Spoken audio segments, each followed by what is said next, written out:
Why is your Anthurium looking sad, even though you're doing everything right? You water it, you give it light, you even whisper sweet nothings to it.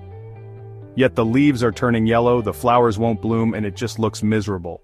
Frustrating, right? But here's the crazy part. There's one mistake almost every plant parent makes with Anthuriums, and the worst part, you probably don't even realize you're doing it. And no, it's not overwatering, it's worse. What if I told you that fixing this one thing could bring your Anthurium back to life almost overnight? Sounds unbelievable? Let me prove it to you.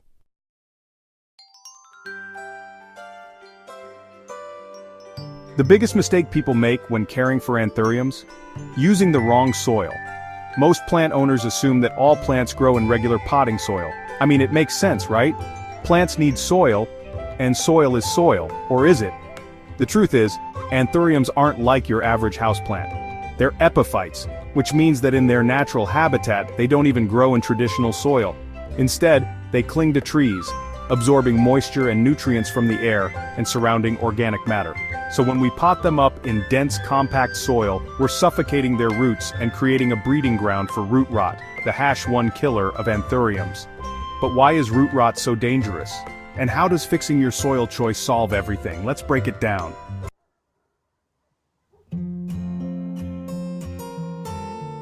You might be thinking, okay, so regular potting soil isn't perfect, but is it really that bad?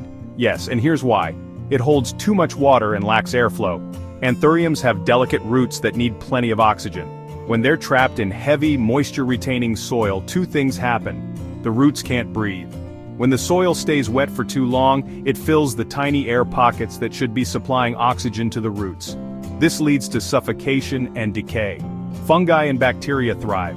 Excess moisture is a perfect breeding ground for pathogens that cause root rot. By the time you see symptoms like yellowing leaves, wilting, or mushy roots, the damage is already done. And once root rot sets in, it's like a slow-moving disaster. First, the roots die off, meaning they can't take up water. This tricks you into thinking the plant is too dry, so you water it more, only making the problem worse. Before you know it, your once thriving Anthurium is limp, lifeless, and beyond saving.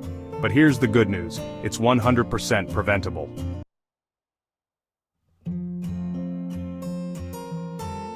If potting soil is bad for Anthuriums, then what should you be using? The answer? A light, airy, well-draining mix that mimics their natural environment. The best soil mix is one that holds just enough moisture while allowing for excellent drainage and airflow. Here's a foolproof DIY Anthurium soil mix. Orchid bark provides chunkiness and aeration, allowing roots to breathe.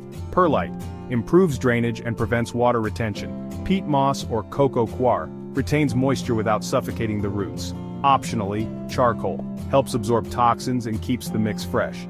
This blend ensures that your Anthurium's roots get moisture, oxygen, and stability without drowning. And the best part? It prevents all the major Anthurium problems caused by poor soil, like yellowing leaves, slow growth, and lack of blooms.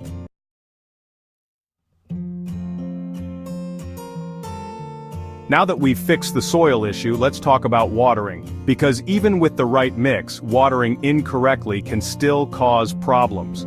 The golden rule: never water on a schedule. Instead, use the finger test. Stick your finger about an inch into the soil. If it's dry, it's time to water. If it's still damp, wait a few more days. Other watering mistakes to avoid: letting your plant sit in water. Always empty the saucer after watering. Using cold tap water. Anthuriums prefer lukewarm, filtered water to avoid shock. Misting too much. While they like humidity, excessive misting can cause bacterial issues. When watering correctly, your Anthurium will be hydrated just enough without the risk of overwatering or suffocation.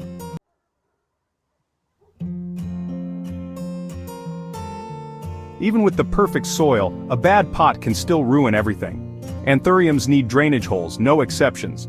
If you're using a decorative pot with no drainage, you're essentially trapping excess water, turning your plant's roots into a soggy mess. Instead, use a terracotta or plastic nursery pot with drainage holes, and if you want to keep it stylish, just place it inside a cover pot. Pro tip: if you suspect your current pot is part of the problem, carefully remove your Anthurium and check the roots. If they look mushy or smell bad, you've got root rot. Repot immediately into better draining soil and a breathable pot.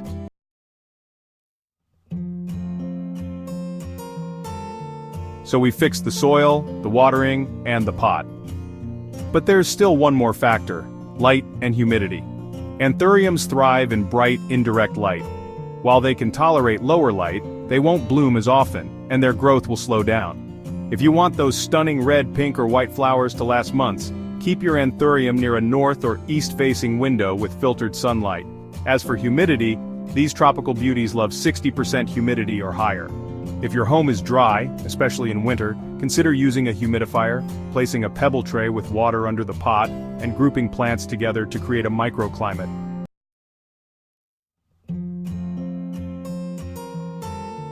If you take just one thing from this video, let it be this: switch your Anthurium to the right soil.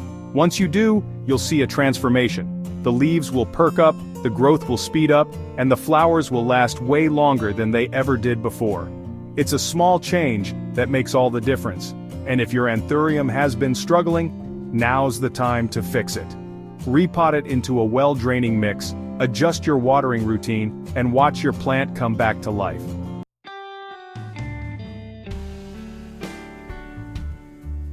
And just like that, you now know the biggest Anthurium care mistake and how to fix it. So, are you guilty of this one? Don't worry, we've all been there. But now that you know, your Anthurium is about to thrive like never before. If you found this helpful, don't stop here. There's so much more to learn about keeping your plants happy. Check out my other videos for more tips on houseplants care, plant hacks, and everything you need to become a true plant pro. And hey, don't forget to like, share, and subscribe if you want more plant wisdom coming your way. Thanks for watching, and I'll see you in the next one.